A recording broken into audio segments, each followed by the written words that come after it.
Good morning students. आज आउ गोटे नुआ नोटिस आसी आप देखिपारे जोटा कि न्यूज़ पेपर आसी से न्यूज़ पेपर एटा को आम देखो देखो संवाद पेपर जो न्यूज़ पेपर अच्छी से आपणकर board of secondary education Odisha तरफ आप गोटे न्यूज़ आसी regarding OTT exam. Already OTT exam shift होबार संभावना थिला बोली आमे भाबुथुलु किंतु बहुत गुड़ाक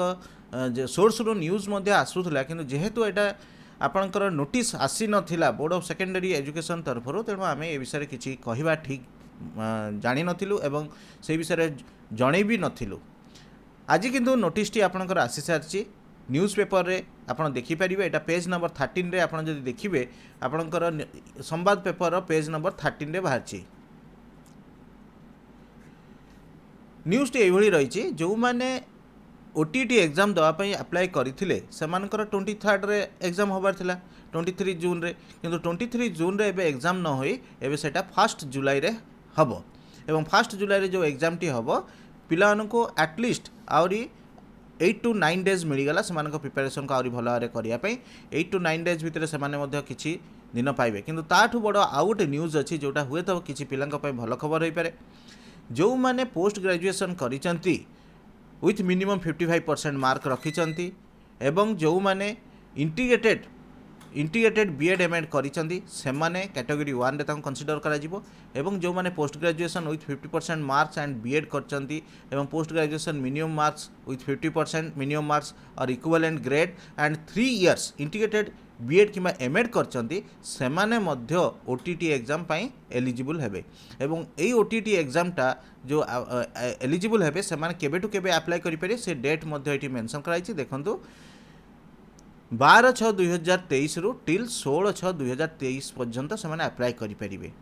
तेणु जूनियर टीचर जो माने अप्लाई करथिले सेमानक सहित एमाने मध्य अप्लाई करि परिबे सेमाने 12/6 रु 16/6 पर्यंत सेमाने अप्लाई करि परिबे। आगरो कोन थिला ना बीएड पिला जो माने बीएड करथिले इंटीग्रेटेड बीएड करथिले 3 इयर्स इंटीग्रेटेड बीएड करथिले सेमाने ओटीटी एग्जाम पई अलाउड नथिले केवल सेमाने OSSSC को अप्लाई करि पारथिले तांको आउ थरे अप्लाई करिवा को एबे कुहा जाईची। तेणु पीजी सहित इंटीग्रेटेड बीएड एमएड पास जो माने करिसंती किंबा कंटिन्यू एबे करूछंती जो माने करि देबे आरी भितरे से माने अप्लाई करि परिबे किंतु डेडलाइन होची 12 जून रु आपनकर 16 जून। तेणु आपण एटा को मन रखंतु 12 जून रु 16 जून भितर आपन हाथ रे केते दिन टाइम रहला से भितरे 5 दिन भितरे आपन को अप्लाई करिया पई पड़िबो।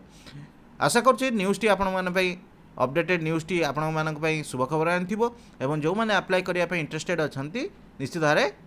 अप्लाई करंतु। आपण माने डेट मध्य देखि पारिए मु एठी आपण को लास्ट सेंटेंस जोटा मेंशन कराई छि मु देखै दउची द ओटीटी 2022 सेकंड शेड्यूल जोटा आपण को रहिथिला टू बी हेल्ड ऑन 23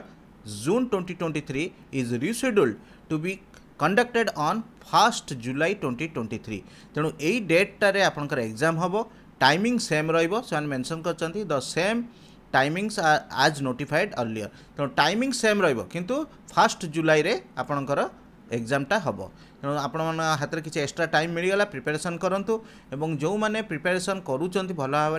से माने निश्चित भाव में निजर कॉन्फिडेंस लेवल को आउटे बढ़ाई दिंतु। ओटीटी थरे देला माने एबे तो लाइफ टाइम पई सेटा